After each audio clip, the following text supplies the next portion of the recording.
Hey guys, welcome back to B Expert. आज हम बात करने वाले हैं यूपीएससी के बारे में। गाइस, हम लोगों ने बचपन में कभी ना कभी सोचा होगा कि हाँ, मेरे को आईपीएस बनना है, आईएएस बनना है, मेरे को पुलिस में जॉब करनी है, मेरे को अपने देश को अपने नेशन को सर्व करना है किसी भी जॉब के थ्रू। तो हाँ, तो अगर आपकी थिंकिंग ऐसी है, अगर आप चाहते हो अपने देश को सर्व करना और आप एक रेपुटेटेड जॉब चाहते हो जिसमें आपकी रिस्पेक्ट हो, आपको पेमेंट भी अच्छी मिले, आपको फैसिलिटीज अच्छी मिले, आपकी हर कोई रिस्पेक्ट करे, तो यूपीएससी का एग्जाम आपके लिए बिल्कुल परफेक्ट है। यूपीएससी के अंडर 24 पोस्ट आती हैं, जिसमें कि टॉप पे post IAS, IFS and IPS. IAS Indian administration services, इसके आईएफएस के अंदर आईएफएस जिसकी फुल फॉर्म होती है इंडियन फॉरेन सर्विसेज, और IPS Indian police services. IPS आपको पता होगा पुलिस में बहुत ही रेपुटेटेड जॉब होती है। यूपीएससी एग्जाम के लिए एज लिमिट होती है जनरल कैटेगरी के लिए 21 to 32 years, Jammu and Kashmir के लिए होती है 21 टू 37 ईयर्स। जनरल कैटेगरी के बच्चों के लिए, जम्मू एंड कश्मीर के बच्चों के लिए 5 ईयर्स की रिलैक्सेशन होती है। ओबीसी कैटेगरी के लिए होती है 21 to 35 years and SC and ST category के लिए होती है 21 टू 42 ईयर्स। और अभी हम बात करें क्वालिफिकेशन की, तो क्वालिफिकेशन में कुछ ज्यादा नहीं चाहिए करना होता हम लोगों को, सिर्फ हमें एक ग्रेजुएशन की डिग्री चाहिए किसी भी सब्जेक्ट में। वो हो सकती है साइंस में, वो हो सकती है कॉमर्स में, वो हो सकती है हमारी आर्ट्स में, हिस्ट्री, ज्योग्राफी।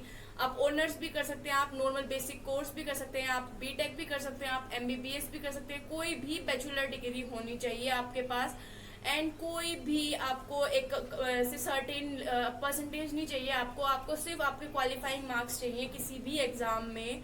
आपको सिर्फ ग्रेजुएशन में क्वालिफिकेशन करनी है एंड आप एलिजिबल हो आप अपने यूपीएससी के एग्जाम के लिए। सो नेशनलिटी की बात करते हैं। नेशनलिटी होती है यूपीएससी एग्जाम के लिए इंडियन। तो स्टूडेंट, हम बात कर लेते हैं अपने सिलेक्शन रेशियो की। तो यूपीएससी में सिलेक्शन रेशियो होता है 0.2%।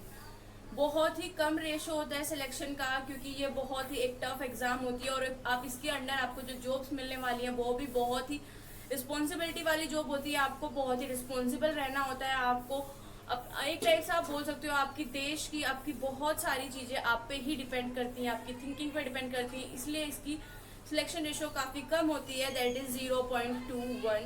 अब हम बात कर लेते हैं एग्जाम पैटर्न के बारे में। एग्जाम 3 लेवल पे होता है। First is prelims, second is mains and third is interview. तो अब हम डिटेल में बात कर लेते हैं प्रीलिम्स, मेंस और इंटरव्यू के बारे में। इनमें क्या क्या होता है, कौन कौन सी आपको।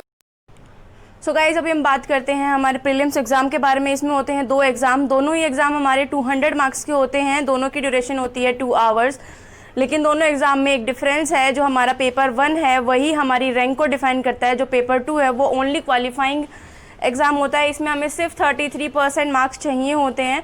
आप दोनों ही एग्जाम को इंग्लिश और हिंदी जैसे आपको सही लगे उस लैंग्वेज में आप अटैम्प्ट कर सकते हो। आपको ऑप्शन मिलते हैं लैंग्वेज के। तो हम बात कर लेते हैं पेपर फर्स्ट के। पेपर फर्स्ट में होते हैं हमारे सभी basic subject like current affairs, international relations, politics, geography, history, economics and general science, और ये एमसीक्यू टाइप पेपर होता है। सेकंड पेपर के बारे में बात करते हैं तो ये एग्ज़ाम होता है हमारा। इसमें हमारे काफ़ी डिफरेंट टाइप के क्वेश्चंस होते हैं लाइक कॉम्प्रिहेंसिव। इसमें हमारी पर्सनल स्किल्स को देखा जाता है, इसमें हमारी डिसीजन मेकिंग स्किल्स को देखा जाता है, इसमें जनरल मेंटल एबिलिटी को, और बेसिक न्यूमेरिकल्स लाइक 11th और 10th और 12th के लेवल पे थोड़ा बहुत मैथ्स और हमारी कैलकुलेशन कैसी हैं तो इसके बारे में देखा जाता है।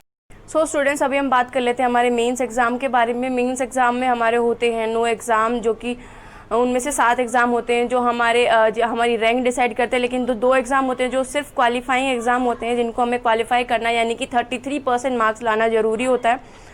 वो होते हैं paper A and paper B. Paper A होता है 300 मार्क्स का एंड पेपर बी भी होता है 300 मार्क्स का। पेपर ए में हमारी कोई भी इंडियन लैंग्वेज होती है, कोई भी इंडियन लैंग्वेज का एग्जाम होता है। लाइक हमारी जो इंडियन कॉन्स्टिट्यूशन में लैंग्वेजेस लिखी हैं उनमें से कोई भी आप एक लैंग्वेज सेलेक्ट कर सकते हैं।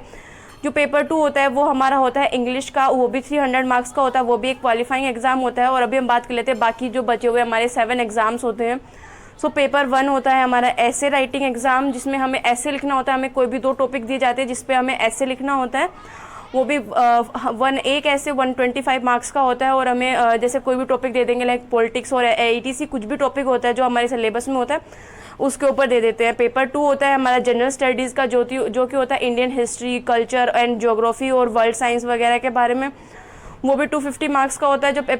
जो हमारा पेपर 3 होता है वो हमारा होता है गवर्नेंस, कॉन्स्टिट्यूशन, पॉलिसी, जस्टिस वगैरह के बारे में।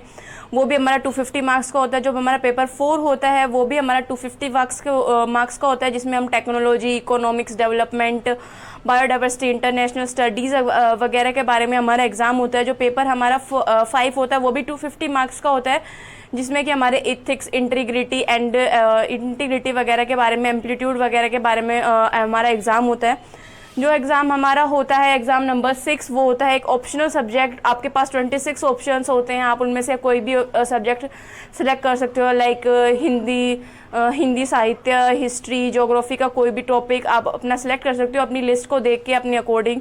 अब बात कर लेते हैं 7th एग्ज़ाम के बारे में। 7th एग्ज़ाम भी हमारा एक ऑप्शनल एग्ज़ाम होता है, ऑप्शनल सब्जेक्ट होता है। इसमें हम कोई भी 26 सब्जेक्ट में से एक सब्जेक्ट सेलेक्ट कर लेते हैं अपने एग्ज़ाम के लिए, और उसको हमें कंप्लीट डिटेल में पढ़ना होता है, और ये भी 250 मार्क्स का होता है। और अभी हम बात कर लेते हैं इंटरव्यू के बारे में।